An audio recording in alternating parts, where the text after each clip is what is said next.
MakerDAO, I'm Alec, and we're talking about the executive vote for the week of September 13th. To read more about the votes and polls we're discussing, please visit MakerDAO's voting portal at vote.makerdao.com.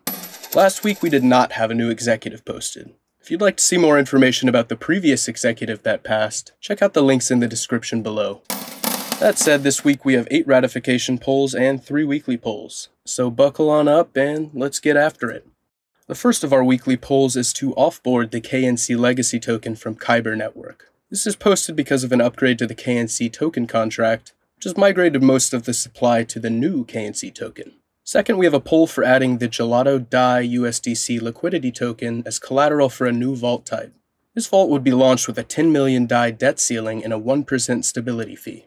And last up for our weekly polls, we have a poll to adopt the debt ceiling instant access module on the PSM-PAX-A vault type. This would automate debt ceiling changes on this vault, in turn reducing governance overhead for updating this parameter. Now moving on to ratification polls. First, we have 2 new budget proposals for the Gov Alpha Core Unit as well as the Sustainable Ecosystem Scaling Core Unit. The third poll would add an MKR compensation to the Risk Core Unit's budget. The fourth would ratify MIT 58 for Real-World Asset Foundations. This would establish a Cayman Islands legal entity with the purpose of managing real-world asset investments, made or supported by the Maker Protocol. And our last 4 ratification polls would all add new core units to MakerDAO. First, we've got the Collateral Engineering Services Core Unit, which is focused on scaling DAI and decentralized collateral management.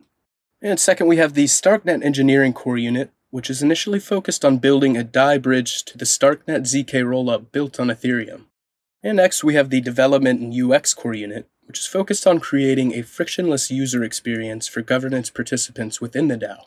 And last but certainly not least, we have the Strategic Happiness Core Unit, which is focused on community morale, swag, and creative social media tactics. And we have 2 community greenlight polls that are still up from last week. They have about 6 days left before closing, so make sure to get your vote in.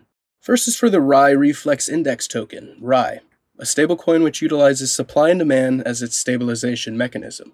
Second is the Rare token from SuperRare, a company that maintains a marketplace for high-end crypto art. And that's all for this week's update. Thanks for listening, and please head on over to vote.makerdao.com to read about the votes and polls that have been discussed and to cast your vote. If you have any feedback about this update, please reach out in the content production channel at chat.makerdao.com and let us know. I'll see y'all next week, but until then, happy voting.